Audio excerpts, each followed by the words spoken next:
그런 정도인 것 같습니다. 그 사실 이재명 대표 전화번호를 윤석열 대통령이 저장을 했다는 거거든요. 그리고 아무 때나 전화를 하겠다. 그러니까 우리가 검찰 때 아는 윤석열 대통령의 캐릭터는 예, 그렇잖아요. 예, 본인이 결심하면 예, 뭐 그냥 들이받기도 하고 예, 돌출 행동도 하고 어떤 경우는 정말로 멋있는 행동도 하고 말이죠. 예. 그래서 사실은 검찰총장까지 오르게 된 그렇죠. 스타 국민적 검사가 된 거죠. 인기가 예, 있었던 거잖아요. 예, 예. 그러니까 저는 지금이야말로 예. 그런 이제 기존에 국민들이 보고 싶은 윤석열의 모습은 네. 바로 그런 예전에 국민들께서 괜찮다 이렇게 생각했던 시절의 모습일 거라고 저는 보이는데 그걸 실망시키시면 이게 마지막 기회 같은데. 아, 영수회담이 마지막 기회다. 네, 저는 지금이 마지막 기회라고 봐요. 예, 여기에서 만약에 이게 결렬되거나 여기에서 좋은 성과가 안 나오면 그냥 결렬이 아니고 예. 대통령실에서 이게 사실은 걷어찼고 원래 할 생각이 별로 없었구나 예, 라고 만약에 예. 국민들이 판단하시게 되면 예. 정말로 앞으로 큰 문제가 생길 것이다. 판단하게 네. 되면 올가을 폭풍이 옵니까? 전 태풍 그보다 더 클 것 같은데요. 태풍보다 더 큰. 네. 어떻게 되는 겁니까?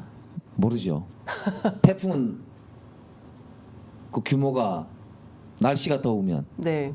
점점 더해지잖아요. 네. 지금 사람들이 분노 게이지가 올라가면 점점 더워지지 않겠어요? 네. 하여간 굉장히 위중한 순간을 지나고 있다. 이게 보통 심각한 문제가 아닌지 대통령실이 조금 더 나이브해 보이다 이렇게 보이십니까? 좀 접근하는 태도가? 지금 글쎄요, 이제 비서실장이 어제부터인가 일했나요? 네. 이제 첫날, 둘째 날 뭐 이럴 텐데. 예. 글쎄요, 지금 뭐 나오는 모습을 보지는 못해서 제가 네. 그랬는데 지금 아까 이제 그 의제 가지고 자꾸 트집을 잡는 네. 모양새가 나오면 나올수록 네.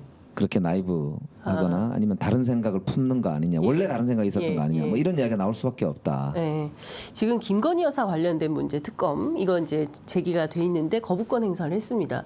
최혜병 사건은 본인과 관련된 거예요. 이거 받겠습니까? 저는 아까 말씀드렸잖아요. 그러니까 만약에 특검을 받기가 싫다 그러면 네. 공수처가 수사가 진행이 되니까 예. 공수처 수사를 오히려 제대로 받을 수 있도록 예. 하는 조치가 필요하겠죠. 예. 그리고 아까 상임위들 예. 국회 운영위, 국방위, 예. 법사위, 그리고 필요하다면 국정조사 예. 이걸 이제 예. 하자고 해야 되는 거죠. 예. 그래야 사람들이 생각할 때도 특검 말고 딴 걸 통해서 밝힐 수도 있겠네. 네. 이렇게 생각이 들어야 가만히 있지. 예. 그렇지 않고 예. 선거 직전에 이 핵심 피의자였던 이종섭 전 장관을 호주 대사로 임명하면서 이제 도피시키고 막 이런 행각까지 벌여서 네. 결국 선거 결과가 국민들이 심판한 것으로 나왔는데 한번 게임이 끝났잖아요. 예. 끝난 게임에 대해서 뭘 또 받고 안 받고 선택권이 없단 말이에요. 네. 저는 착각을 하지 말았으면 좋겠어요. 대통령이 지금 특검을 거부하거나 어쨌든 최혜병을 둘러싼 의혹. 국민적 의혹의 해소에 예. 협조하거나 말거나 하는 선택권이 있는 게 아니다. 제가 계속 말씀드리지만 선택권이 없다니까요. 필수다. 이거는 안 하면 큰일 나요. 안 하면 큰일 난다. 그래서 예. 하는 방법을 조금 다르게 하면 안 될까요? 라고 예. 만약에 이재명 대표를 만나게 되면 그걸 이제 양해를 예. 예를 들면 구하든지 예. 예. 그렇게 해야 되는 거지. 이거를 무슨 다른 핑계를 대가지고 이걸 회피할 생각을 한다고 하면 네. 아까 말씀드리잖아요. 예. 태풍보다 훨씬 더 큰 6월 이후 예. 11월까지 제가 보기에는 뭐 예. 우리 대한민국이 예. 태풍권이 아니라 뭐라 그럴까요? 더 거의 심한? 제가 볼 때는 뭐 거의 이 재난급 블록버스터 예. 상황이 오는 거 모른다. 아니냐. 예. 그럴 수밖에 없는 거 아닌가요? 박근혜 탄핵 시즌 2가 될 수도 있겠습니까? 글쎄요, 뭐 그 문제는 저희들이 뭐 예단할 문제도 전혀 아니고요. 예. 나라를 바로잡는 거가 중요하고 예. 국정이 정상화되는 게 중요하죠. 알겠습니다. 그 민생지원금 25만 원 이 이슈에 대해서 이준석 대표는 뭐 이제 거부하고 윤재욱 원내대표는 그거 말고 그냥 물가 이 얘기로 집중해야 된다. 의제를 좀 한정하지 말고 범위를 넓혀야 된다 이런 주장합니다. 야당 안에도 여러 가지 목소리가 있어요. 조국혁신당은 이거 대통령이 수용해야 된다. 25만 원 지급해야 된다. 이런 주장을 하고 있습니다.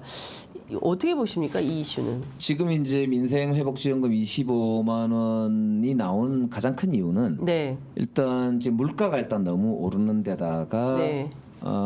이제 민생 경제 현재 현황이 너무 어렵잖아요. 네. 소상공인들도 너무 힘들고 예. 소비가 너무 부진하고. 예. 근데 정부가 전혀 대책이 없단 말이에요. 예. 그러다 보니까 그 여러 이제 정부가 할 수 있는 조치들 중에 네.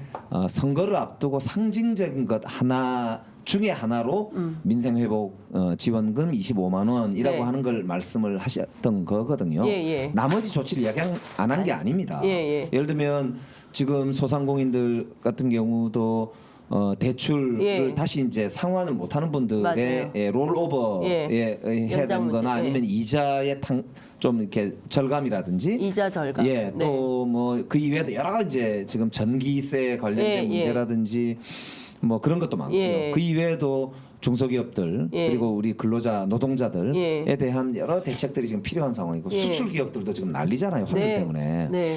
그러니까 이런 종합적인 민생 경제에 대한 종합 패키지 대책을 네. 논의하는 과정에 예. 그 중에 하나로서 25만 원. 상징적 조치, 그러니까 야당이 선거 때 주장했던 네. 상징적 조치의 하나인 예. 그런 이제 공약에 대해서 예. 이행한다. 이게 이제 야당과 함께 네. 민생 회복을 위해서 여야가 머리 맞대고 정부와 함께 노력한다. 이런 거를 이제 하는 상징적 조치이기 때문에 저는 당연히 이거는 논의에 포함돼야 되고 네. 상당히 성의 있게 조치가 이루어져야 된다고 생각합니다. 네. 총리 좀 여쭤볼게요. 박영선 총리 카드는 살아 있습니까? 민주당 어떻게 보세요? 지금 물 건너간 거 아닌가요? 물 건너간 건가요? 예, 제가 보기에는 물 건너가 보이는데요. 예컨대 대통령이 영수회담에서 박영선 총리 카드를 꺼낸다면 이재명 대표가 어떻게 해야 된다고 생각하십니까? 이제 글쎄요, 그게 이제 야당과의 사전 협의나 예, 우리 야권과의 공감이 없는 예, 그리고 추천 의뢰 이런 게 없는 상태에서 불쑥 예, 야권에 속해 있는 인사 특정인을 예, 대통령이 먼저 들고 나오는 거는 예, 그 전에 전례로 볼 때도 예. 그렇게 협치하겠다는 저는 신호로 보이지는 않아요. 협치 신호 아니다. 예. 예. 오히려 이거는 또 다른 독주로 비판받을 수밖에 없을 수 있습니다. 예. 그렇기 때문에 오히려 정말로 야당과 협력을 통해서 특정인을 총리로 추천하고 싶으시면 네. 이거야말로 물밑 협상이나 물밑 실무 대화가 면밀하게 예. 필요한 대목이라고 저는 보이고 이런 정무적 활동 없이 네. 그냥 공표하듯이 선심 네. 쓰듯이 네. 그렇게 할 문제는 아니다. 그렇기 때문에 특히 총리는 국회 본회의 표결이 필요하지 않습니까? 네, 네, 네. 그렇기 때문에 이거는 만약에 야권과 협력을 하는 어떤 실질적 조치로 예, 총리를 추천하는 예. 그런 이제 단계라면 예. 이건 물밑 협상을 통해서 야권의 폭넓은 공감이 저는 선행돼야 된다 이렇게 생각합니다. 주호영- 그게 없기 때문에 예. 아무리 생각해도 저는 실제로는 뭐 물 뛰어보다 건너갔다. 말았구나 예. 이렇게 생각할 수밖에 없는 거죠. 주호영 의원 카드를 뭐 야권에서 오히려 띄우고 있다 이런 에이, 언론 그럴 보도가 리가 있어요. 있나요? 오히려 이제 그런 보도가 나오는 것 자체가 네. 윤석열 대통령 정부가 너무 일방적이고 예, 야권과는 대화도 잘 안 하고 네, 그런 이제 일을 계속 반복해 왔기 때문에 네. 이번 총리는 그래도 야당하고 대화가 되는 사람으로 네, 하는 게 맞지 않냐. 근데 예. 그동안 쭉 보니까 그래도 주호영 같은 분은 예. 야당과 그래도 대화가 어느 정도는 되는 되더라. 사람인 것 같다. 예. 이런 취지에서 그냥 나오는 예. 이야기지. 시중에서 그런 이야기가 나온다는 게 얼마나 답답했으면 저는 그런 이야기가 나오겠냐. 예. 그럴 정도로 저는 윤석열 대통령과 정부가 예, 귀 막고 예, 입 막고 독주해 왔다 이 말이에요. 예. 그러니까 그걸 오히려 반성할 일이다 저는 그렇게 예. 생각하지. 그게 마치 무슨 야당에서 공작하는 것처럼 그렇게 얘기하는 것 자체가 저는 아이고 더 예. 협량한 속 좁은 사람들 예. 그런 생각이 들더라고. 이 자리에서 국회의장 한 분 아니 저기 뭐야 저 총리 누구 추천하시겠어요? 글쎄요 저는 어쨌든 지금이야말로 야당과의 협력이 가능한 네. 그런 사람이었으면 좋겠는데 만약에 야권에서 뽑으려면 아까도 말씀드린 대로 이재명 대표 만나셨을 때 진지하게 네. 그 논의가 예. 이루어질 수 있으면 제일 좋겠고요. 예. 그리고 이제 그 이후에 추천 과정을 예. 거칠 수 있으면 좋지요. 예. 그렇지 않다면 네. 뭐 일방적으로 어차피 임명하실 거니까 그래도 야권에서 덜 거부감 있는 사람이 왔으면 좋겠어요.